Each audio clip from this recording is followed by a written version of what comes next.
2020년 초 미국 일리노이주의 작은 도시 퀸시. 이 평화로운 중서부 도시에 살던 주민들은 어느 날 TV 속 익숙한 얼굴을 보며 환호했습니다. 지역 출신의 팀이라는 남성이 가족들과 함께 인기 예능 프로그램 패밀리 퓨드에 출연했거든요. 당시 그는 밝은 미소와 익살스러운 농담으로 전국의 시청자들을 웃게 했습니다. 하지만 불과 3년 뒤 사람들은 다시 한번 팀의 이름을 뉴스에서 듣게 되었습니다. 이번에는 웃음이 아니라 충격과 분노가 뒤따랐습니다. 그가 아내인 베키를 살해한 혐의로 체포된 것입니다.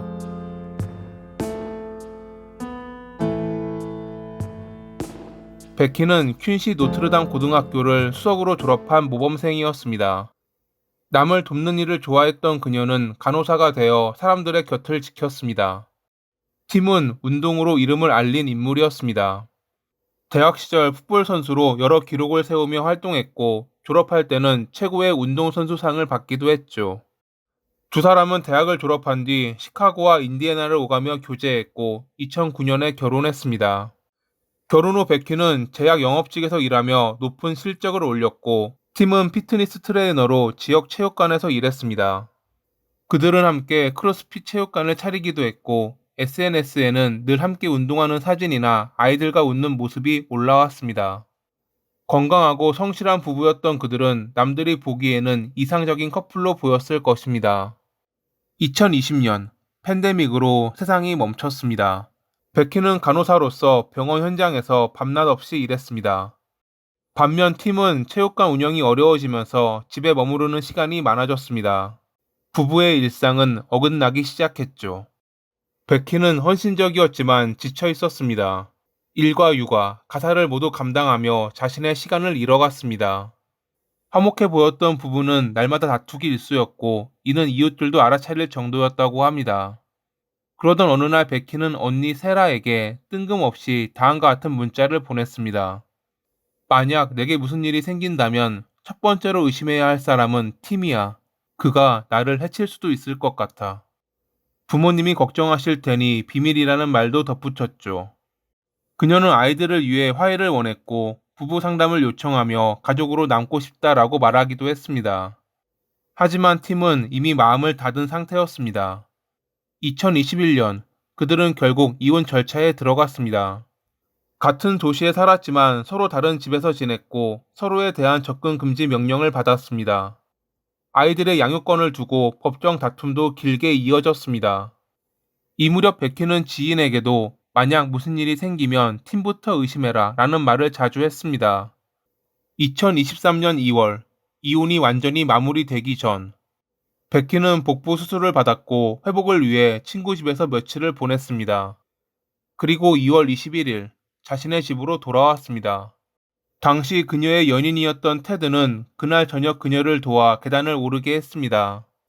그녀는 여전히 아팠지만 내일은 아이들을 데리러 갈 거야 라며 웃었습니다. 그리고 그것이 그녀의 살아있는 마지막 모습이었습니다. 다음날 아침, 테드는 좋은 아침이라는 문자를 보냈습니다. 하지만 답장은 오지 않았고 점심 무렵 한 번 더 문자를 보냈지만 여전히 응답은 없었습니다. 그날 오후, 팀은 베키가 아이들을 데리러 오지 않았다며 그녀의 아버지 윌리엄에게 연락했습니다. 윌리엄은 불길한 예감을 느끼고 딸의 집으로 향했습니다. 그가 도착했을 때 현관문은 반쯤 열려 있었습니다. 평소라면 베키는 절대로 문을 열어두지 않는 사람이었습니다. 차고에는 차량이 그대로 있었기에 그는 그녀가 외출하지 않았을 것이라 생각했습니다. 조심스럽게 안으로 들어가 이름을 불렀지만 돌아오는 대답은 없었습니다. 2층 침실도 비어 있자 딸을 찾아 집안을 돌아다니던 그는 순간 욕실 문 앞에서 멈췄습니다.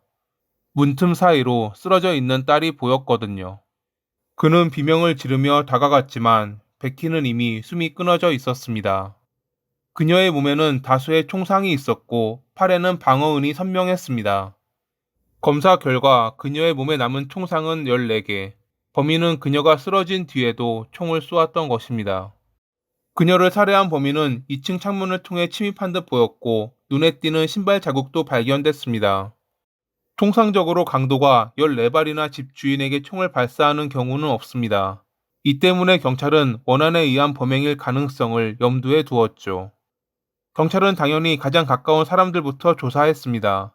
그녀의 연인 테드, 가족, 그리고 팀이 그 대상이었습니다. 그 중에서도 경찰은 베키와 사이가 좋지 않았던 팀을 집중 조사했습니다. 그리고 얼마 뒤 그들은 그의 핸드폰에서 이상한 기록을 발견합니다. 들키지 않고 집에 침입하는 방법, DNA는 얼마나 오래 남는가, 사제 소음기 만드는 방법, 총기 등록 여부 확인, 일리노이 경찰 평균 출동 시간, 디지털 포렌식 팀이 복구한 그의 검색 기록이었죠. 이뿐만 아니라 그의 컴퓨터에는 일정 주소별로 경찰의 출동 시간을 정리한 엑셀 파일이 존재했습니다. 경찰은 이를 계획적 범행의 증거로 보았지만 아직은 결정적인 증거가 없어 바로 체포할 수는 없었습니다. 조사 도중 이웃집 보안 카메라에서 자전거에 탄 인물이 포착되었습니다. 그가 자전거에서 내려 주변을 기웃거리는 장면도 포착됐죠. 화질이 좋지 않아 누구인지는 확인하지 못했지만 반사판이 없는 자전거는 눈에 띄었습니다. 영상 속 이 인물은 2월 14일과 사건 당일인 21일 저녁에도 주변을 서성거렸던 것으로 확인됐습니다. 경찰은 팀에게 이 영상을 보여주며 최근 아내의 집을 찾아갔는지 물었습니다. 하지만 그는 접근 금지 명령 때문에 그럴 일도 없다고 부인했습니다. 그로부터 며칠 뒤 팀의 집 근처 건물 뒤편에서 반사판이 없던 그 자전거가 버려진 채 발견되었습니다.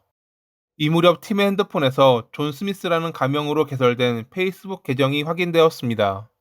그리고 그 계정으로 영상에 찍힌 같은 종류의 자전거가 페이스북 마켓플레이스에서 현금 거래된 내역이 확인되었습니다. 판매자는 얼굴이 정확히 기억나지는 않지만 키가 큰 백인의 운동선수 체형이었다고 증언했죠.